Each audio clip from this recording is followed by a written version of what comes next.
Apskatīsim attēlu konstruēšanu sfēriskos spoguļos. Ja mums ir sfērisks spogulis, piemēram, šāds te, tad mēs varam uzzīmēt galveno optisko asi, kura iet caur spoguļa polu, to varētu saukt par P, un spoguļa optisko centru, ko parasti apzīmē ar burtiņu O. Tātad pols ir P un optiskais centrs ir O. Un tad tieši pa vidu atradīsies arī fokus F. Un jebkurš paralēli krītošs stars, galvenai optiskai asī paralēli krītošs stars, turpinās, atstarojoties no spoguļa, ies caur fokusu. Tātad turpinās ceļš caur fokusu. Tā ir pirmā situācija, ko apskatīsim. Otrā situācija. Galvenā optiskā as, sfērisks spogulis, ieliekts spogulis. Šeit ir fokus, optiskais centrs. Un jebkurš stars, kurš iet caur fokusu, atstarojoties no spoguļa, ies paralēli galvenai optiskai asī. Trešā situācija ir, tātad mums ir galvenā optiskā as, spogulis, un tagad pieņemsim, mums iet stars caur punktu O, tātad caur optisko centru. Jebkurš stars, kurš krīt uz spoguli caur optisko centru, tātad tādā leņķī, ka viņš iet caur optisko centru, atstarojoties, arī ies atpakaļ pa tieši to pašu ceļu, tāpēc es ar citu krāsu uzzīmēšu, lai jūs redzētu. Tātad viņš atstarojas un nāk tieši pa to pašu ceļu atpakaļ. Paskatāmies pirmo gadījumu.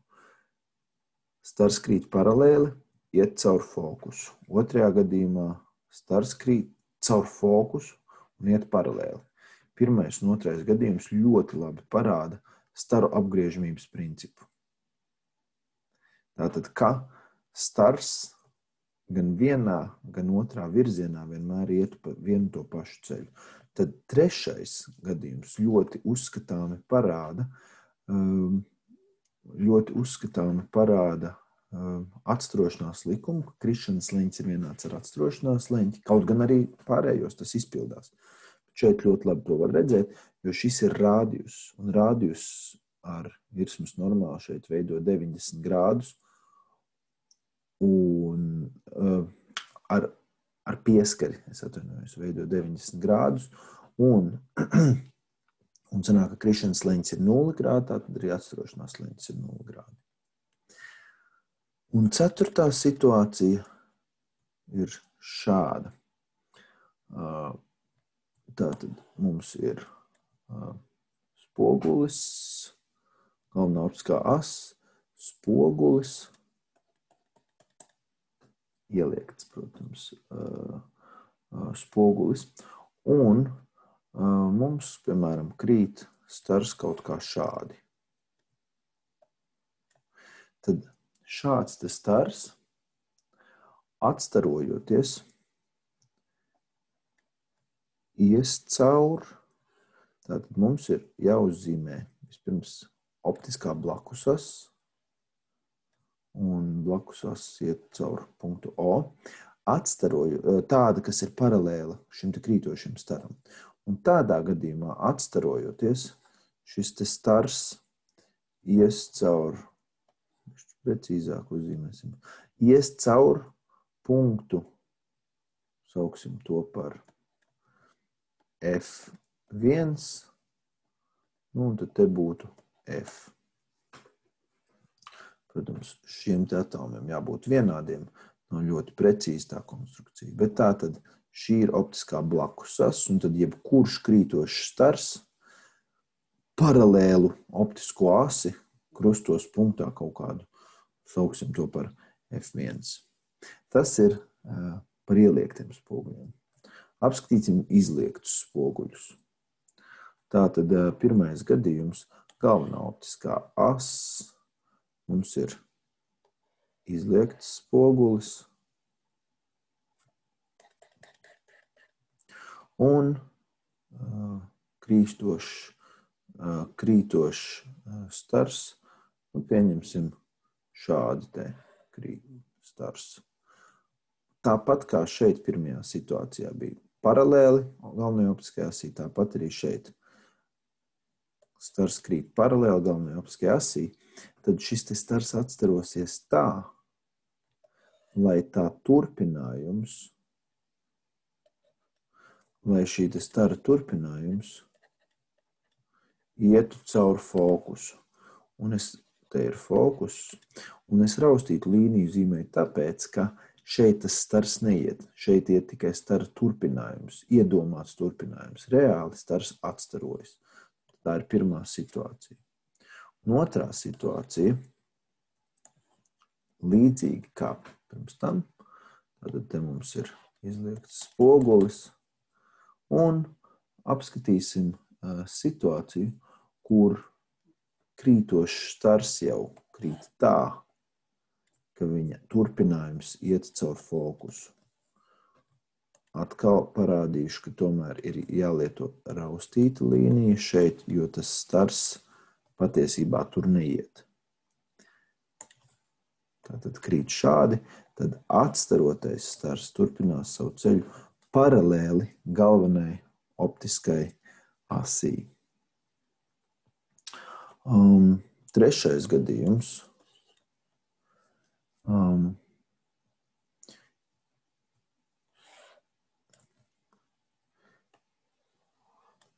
Ja mums ir krītošs stars, tāpat kā šeit, ja? Trešais gadījums bija stars, kas iet caur galveno optisko asi. Caur lētas centru, es gribēju teikt. Tātad, ja mums ir stars, kurš krīt uz spoguli tā, ka tā turpinājums iet caur lētas optisko centru,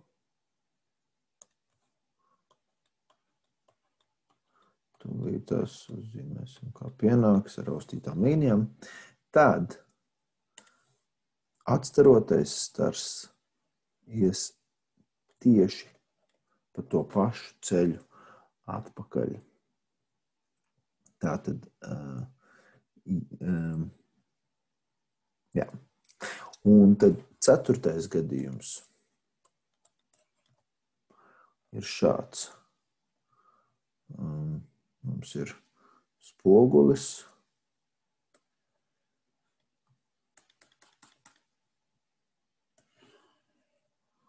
Un pieņemsim, mums ir kaut kāds krītošs stars šeit.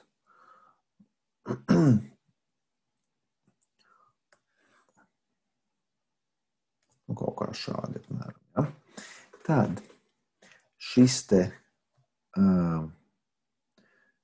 krītošais stars, šī stara turpinājums, ja? Krustos optisko blakusas. Tātad mums ir jāuzzīmē paralēla blakusas.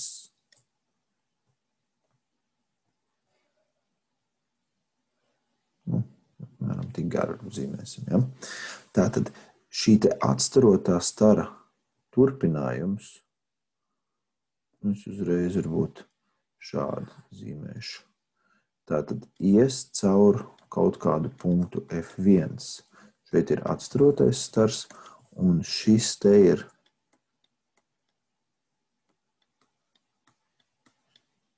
atstarotā stara turpinājums.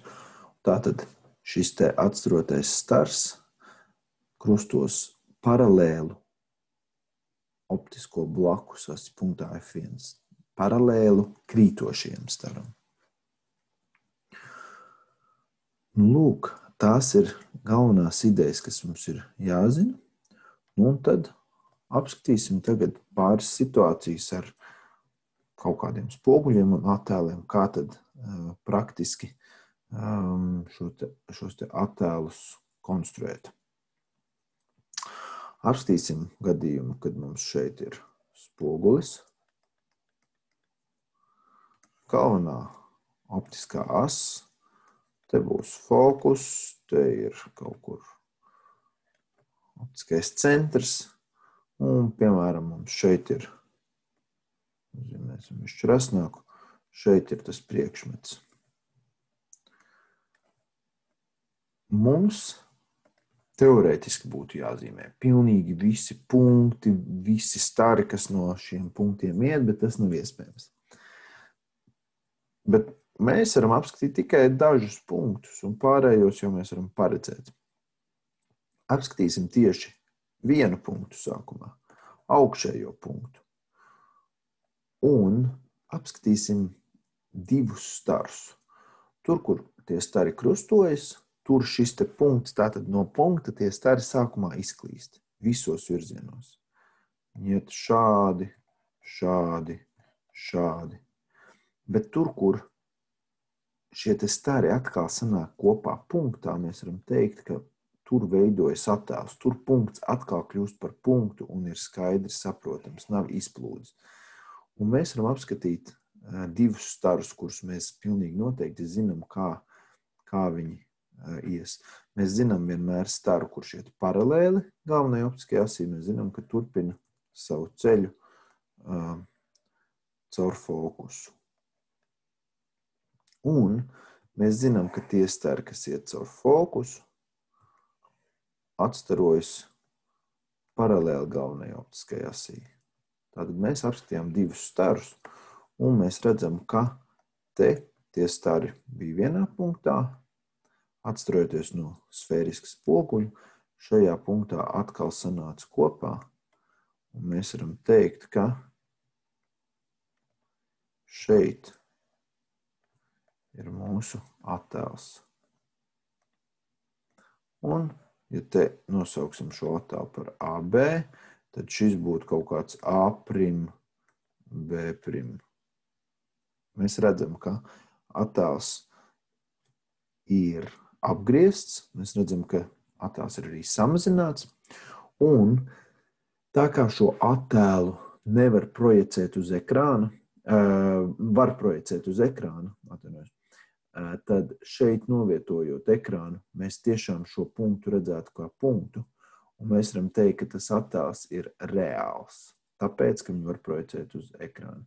Ja, piemēram, attēls veidotos kaut kur šeit aiz spoguļa, tad novietojot tur ekrānu, vienkārši tas attēls tur nebūtu. Tātad šajā pusē, veidojoties attēlu, mēs te varam novietot ekrānu un redzēt attēlu. Attiecīgi mēs sakam, ka attēls ir reāls. Tātad reāls, apgriezts, samazināts. Un apskatīsim vēl vienu gadījumu. Piemēram, mums ir šeit spogulis.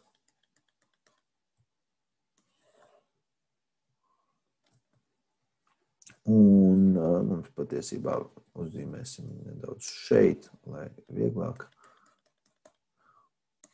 Galvenā optiskā as, pieņemsim, te ir fokus, un novietosim priekšmetu tuvāk par fokusu, tātad salīdzinoši tuvu tomēr, ja? Tātad kaut kā šādi.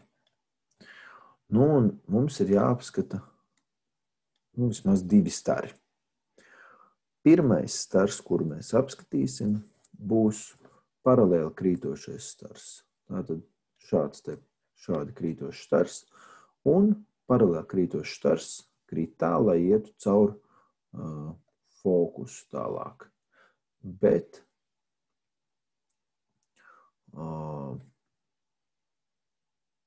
tātad zīmējam viņu tālāk caur fokusu. Šādi. Un otrs stars, kas mums ir jāapskata, ir tāds stars, kas vispirms iet caur fokusu. Bet, mēģināšu parādīt. Principā mēs apstam šādu staru. Un šis stars nāk no šī punkta. Bet mēs vienkārši apskatām viņu, ka viņš krīt tādā leņķī, it kā viņš ietu caur fokusu. Un mēs zinām, ka tāds stars atstarosies paralēli galvenajai optiskajai asī. Un tas, ko mēs redzam, ka šie divi stari, viņi izklīst. Tātad viņi nekrustojas. Bet patiesībā viņi krustojas. Ja mēs viņus pagarinām, tad mēs redzam, ka viņi krustojas šajā pusē. Bet tā kā viņi krustojas šajā pusē, un ir skaidrs, ka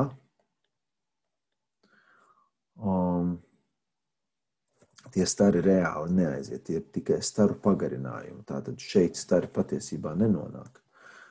Tad mēs viņu zīmējam raustīt līniju, un šeit veidojas tas attēls.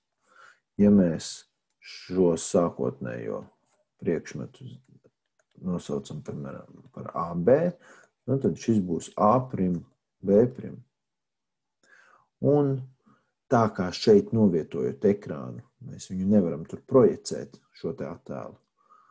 Tad mēs to saucam par šķietamu attēlu, tā kā viņš nav apgriezts tātad tieši, un mēs arī redzam, ka šis te attēls ir palielināts.